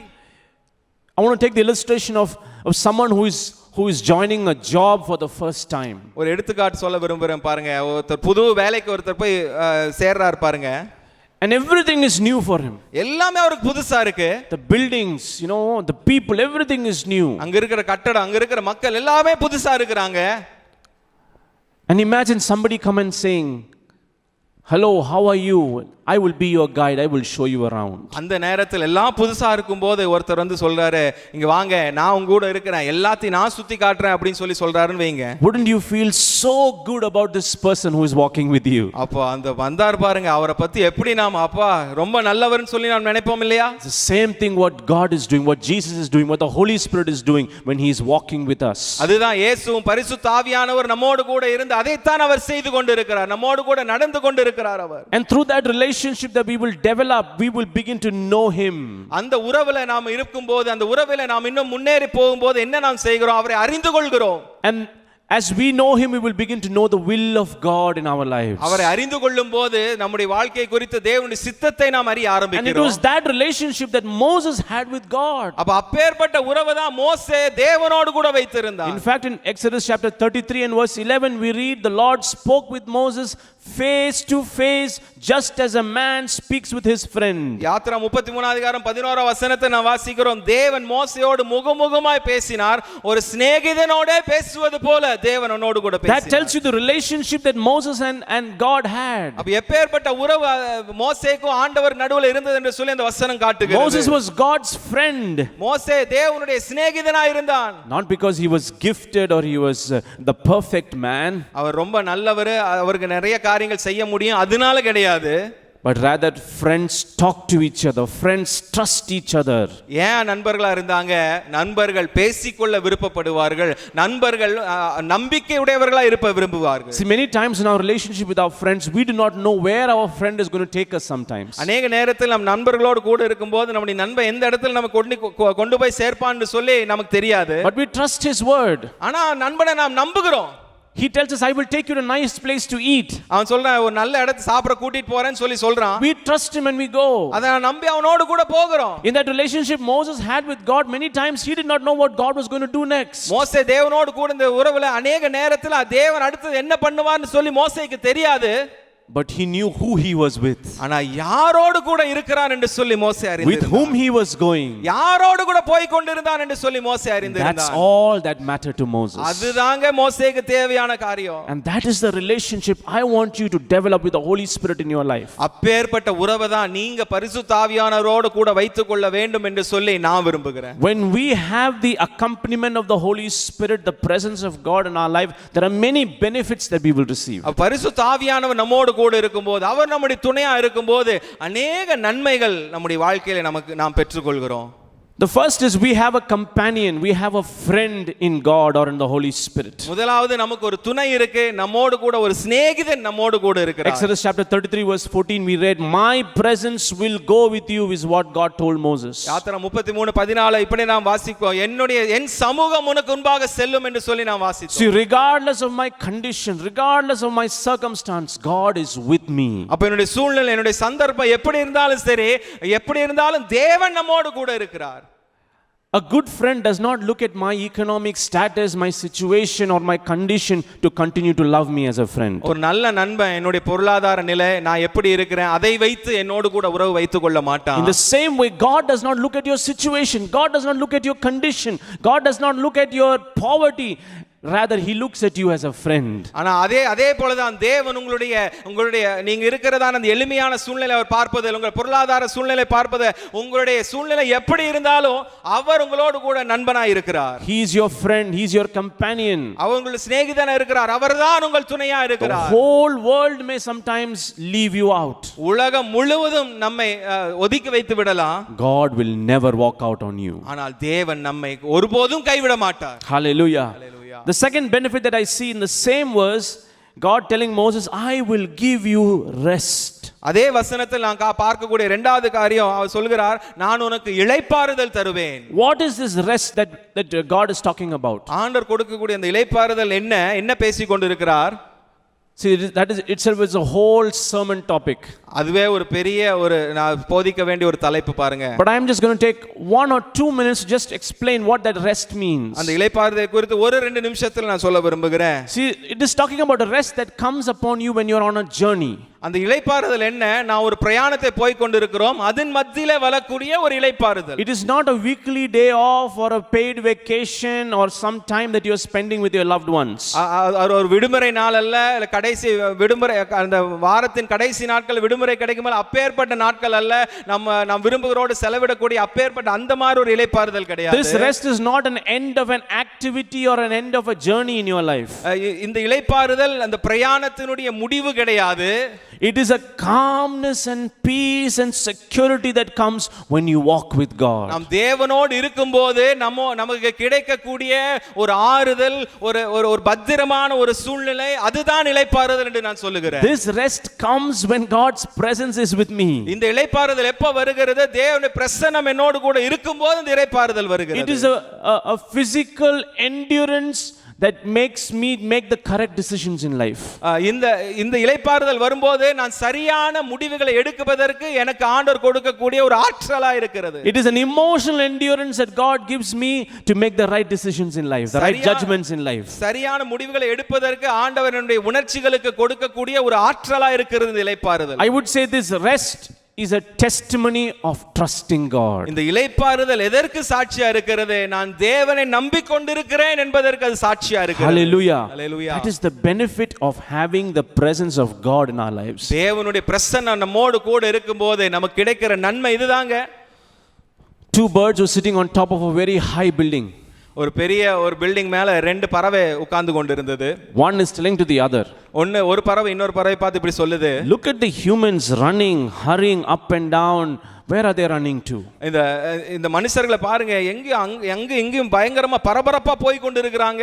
So the other bird tells to this bird. அப்ப அந்த இன்னொரு பறவை இப்படி சொல்லுது அந்த பறவைக்கு, They do not realize that they have a heavenly father like ours who can take care of them. நம்மை பார்த்து கொள்கிற ஒரு பரலோக பிதா இருக்கிறார் பாருங்க, அந்த மாதிரி ஒருத்தர் இருக்கிறாருன்னு சொல்லி அவங்க அறியாம இருக்கிறாங்கன்னு சொல்லிச்சாமா. See, those 2 birds are in a place of rest, calmness, security, knowing their heavenly father is taking care of them. அந்த 2 பறவைகள் எங்க இருக்கு தெரியுமா? ஒரு பத்திரமான இடத்துல, ஒரு இளைப்பாறுதலான இடத்துல தேவனை பார்த்து கொள்கிறார் என்று சொல்லி அந்த ஆறுதலினால அந்த இடத்துல இருக்கிறாங்க அந்த 2 பறவைகள். You might be going through uncertain times, uncertain days in your life with respect to your finances, your job, your family, but know for certain that God is giving you rest with his presence. உங்க பொருளாதாரத்துல, உங்க வேலையில ஒரு நிலையற்ற சூழ்நிலை போய் கொண்டு இருக்கலாம் உங்களுடைய வாழ்க்கையில, ஆனால் அதன் மத்தியில நான் ஒரு காரியத்தை சொல்ல விரும்புகிறேன், தேவன் உங்களுக்கு இளைப்பாறுதலை தருகிறார். Hallelujah. Hallelujah.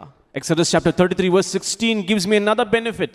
யாத்திரா 33 அதிகாரம் 16 வசனம் இன்னொரு நன்மை எனக்கு காட்டுகிறது. It says God's presence proves that I have found favor with God. தேவனுடைய பிரசன்னம் என்ன சொல்லுகிறது? தேவன் எனக்கு கிருபை அளித்திருக்கிறார், தயவு அளித்திருக்கிறார் என்று சொல்லுகிறது. See, we are the most blessed people on the face of the earth. இந்த உலகத்திலே நாம் தான் மிகவும் ஆசீர்வதிக்கப்பட்ட ஜனங்கள். Because we have found favor with God. தேவனுடைய பார்வையிலே நாம் தயவை பெற்றிருக்கிறோம். We have found grace with God. தேவனுடைய பார்வையிலே கிருபையை நாம் பெற்றிருக்கிறோம். What more blessing do we need? இதை விட பெருசா என்னங்க நமக்கு வேணும்? Than the favor of the almighty omnipotent God. சர்வ வல்லமுள்ள, எல்லாவற்றையும் செய்ய வல்லமுள்ள தேவனிடத்தில் வரக்கூடிய அந்த கிருபை மட்டும் போதுங்க.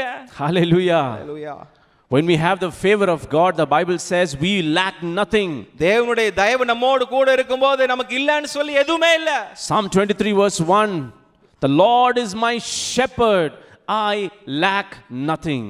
சங்கீதம் 23:1 இப்படி சொல்லுகிறது, கர்த்தர் என் மேய்ப்பரா இருக்கிறார், நான் தாழ்ச்சி அடைவதில்லை. So his presence proves that I have found favor with God. அப்ப அவருடைய பிரசன்னம் என்ன சொல்லுகிறது?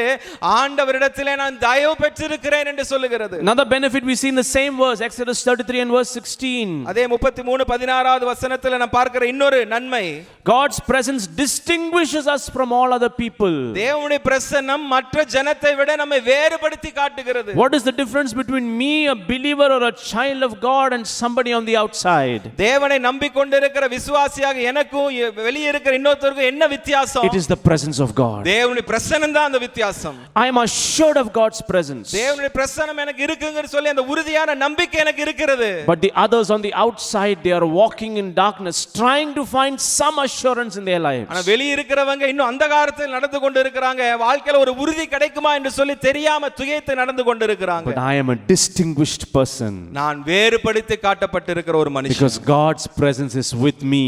ஏனென்று சொன்னால் தேவனுடைய பிரசன்னம் என்னோடு கூட இருக்கிறது. Another benefit is God's presence guarantees success in my life. தேவனுடைய பிரசன்னம் என்ன கொடுக்கிறது?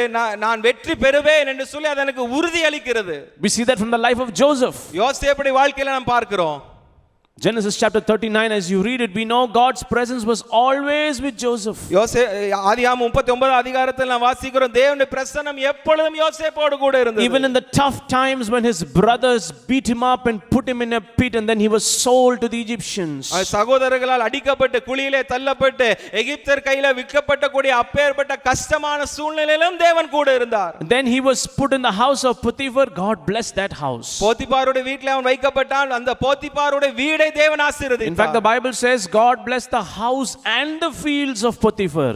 வேதம் எப்படி சொல்லுகிறது? தேவன் போத்திபாருடைய வீடை மாத்திரமல்ல, அவனுக்கு இருந்த வயல் நிலங்களையும் ஆசீர்வதித்தார். Then he was thrown into prison for no fault of his. அப்போ ஒரு குற்றமும் செய்யாம சிறைச்சாலையிலே தூக்கி வீசப்பட்டான். But there in the prison also God gave him favor. அந்த சிறைச்சாலையிலும் தேவன் தம்முடைய தயவை அவனுக்கு அனுப்பினார். God's presence always guarantees success in my life. அப்ப தேவனுடைய பிரசன்னம் எப்பொழுது எனக்கு ஒரு காரியத்தை உறுதியாக சொல்லுகிறது, நான் வெற்றி பெறுவேன் என்று சொல்லி உறுதியாக சொல்லுகிறது. Hallelujah. Hallelujah. That is the undiminishing presence of God in my life. இதுதான் குறையாத தேவனுடைய பிரசன்னம் நம்முடைய வாழ்க்கையில செய்யக்கூடிய காரியம். Another benefit I see in the book of Joshua. யோசுவாவுடைய வாழ்க்கையில இன்னொரு காரியத்தை நாம் பார்க்கிறோம். God's presence is an assurance that he will never leave me nor forsake me. ஆண்டவருடைய பிரசன்னம் என்ன சொல்லுகிறது?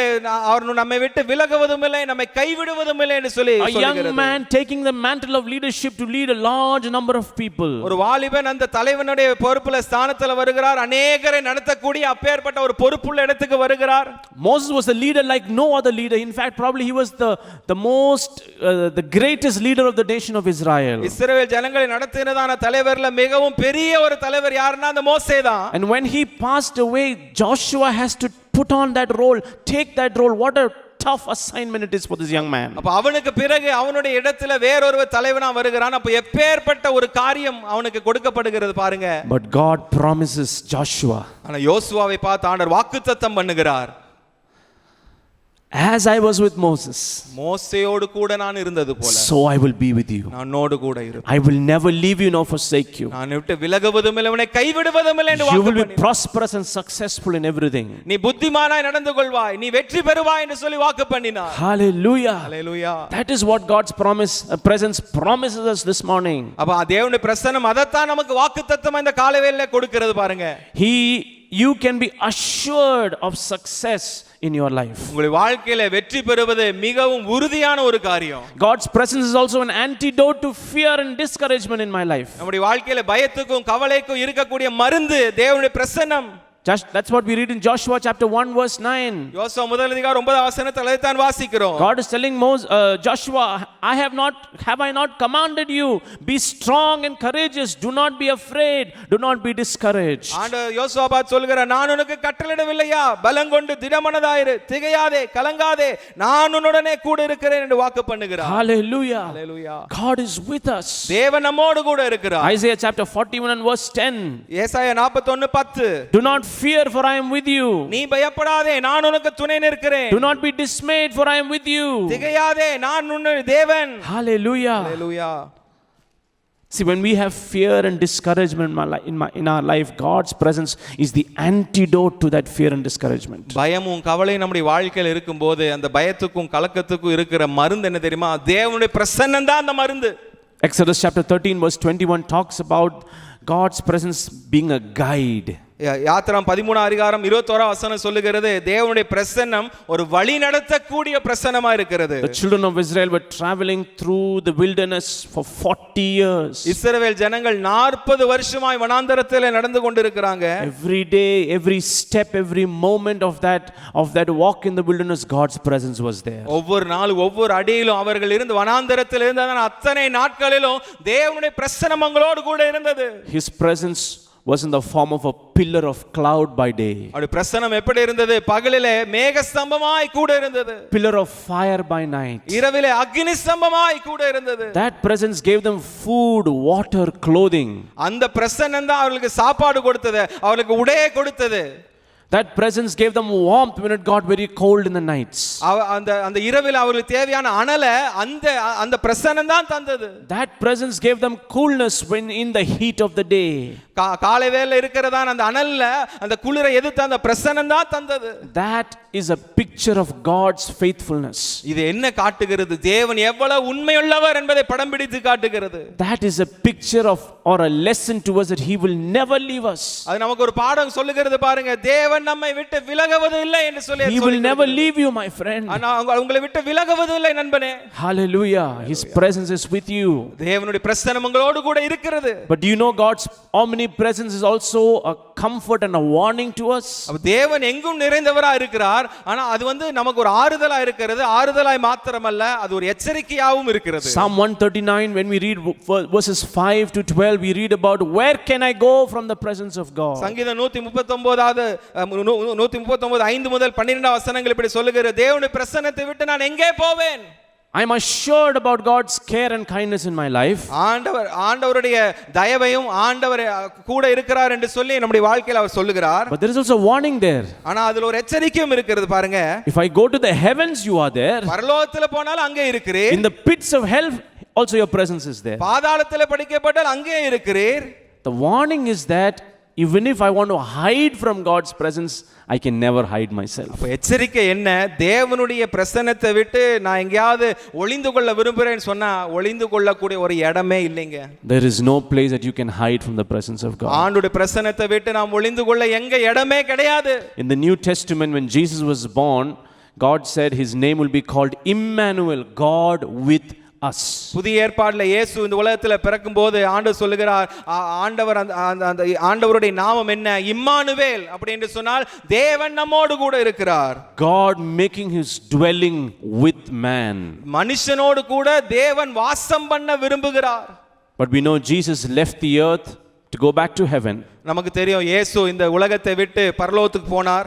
But he said he will send the Holy Spirit. ஆனா அவர் சொன்னார், நான் போறேன், ஆனா பரிசுத்த ஆவியானவரை உங்களுக்கு அனுப்பி வைக்கிறேன். This Holy Spirit will be with you forever. இந்த பரிசுத்த ஆவியானவர் நம்மோடு கூட என்றென்றைக்கும் இருக்கிறவர். He will indwell in you. அவர் நமக்குள் வாசம் செய்கிறவர். And today that presence of God is there with you. இன்றைக்கு அந்த பிரசன்னம் தான் நம்மோடு கூட இருக்கிறது. You might be sitting in different homes, you're watching this in different circumstances, on a cell phone or on a television, but God's presence is with you. நீங்க ஒவ்வொரு வீட்ல இருக்கறா, வேற இடத்துல இருக்கறா, செல்போன்ல பார்க்கலாம், வேற எப்படி வேணா பார்த்து கொண்டிருக்கலாம், ஆனால் தேவனுடைய பிரசன்னம் உங்களுக்குள் வாசம் செய்து கொண்டிருக்கிறது. Maybe you're going through very tough times in your life. வாழ்க்கையில ரொம்ப கஷ்டமான சூழ்நிலை ஊடாய் கடந்து போய் கொண்டிருக்கலாம். But I want to tell you as a trusted fact, God's presence is the undiminishing presence. நான் ஒரு உறுதியான ஒரு உண்மையை, நம்பிக்கையான ஒரு காரியத்தை உங்களுக்கு சொல்ல விரும்புகிறேன். தேவனுடைய பிரசன்னம், குறையாத பிரசன்னம் நம்மோடு கூட இருப்பது நிஜமான காரியம், உறுதியான காரியம். And because of that we are the most blessed people on the face of the earth. அதனால தான் இந்த உலகத்திலே நாம் மிகுந்த ஆசீர்வதிக்கப்பட்டதான ஜனங்கள். Do we really live like those kind of people? அப்பேற்பட்ட ஜனங்களாய் நாம் வாழ்ந்து கொண்டிருக்கிறோமா? Do we live as if God's presence is with us? தேவனுடைய பிரசன்னம் நம்மோடு இருப்பது போல தான் நாம் வாழ்ந்து கொண்டிருக்கிறோமா? I want to tell you a story and end my sermon this morning. ஒரு கதையை சொல்லி என்னுடைய செய்தியை இந்த காலை வேளையில முடிக்க விரும்புகிறேன்.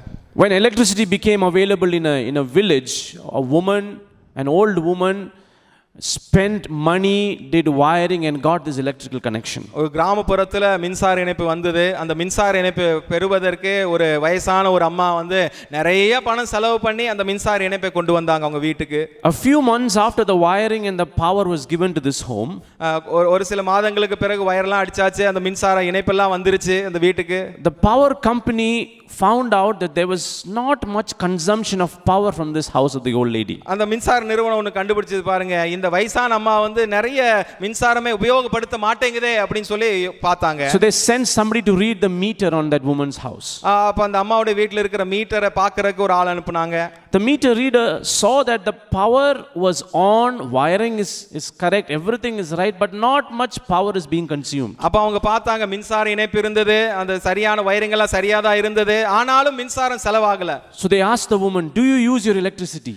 அப்ப அந்த அம்மாவை பார்த்து இப்படி கேட்டாங்க, நீங்க மின்சாரம் உபயோகப்படுத்துறீங்களா?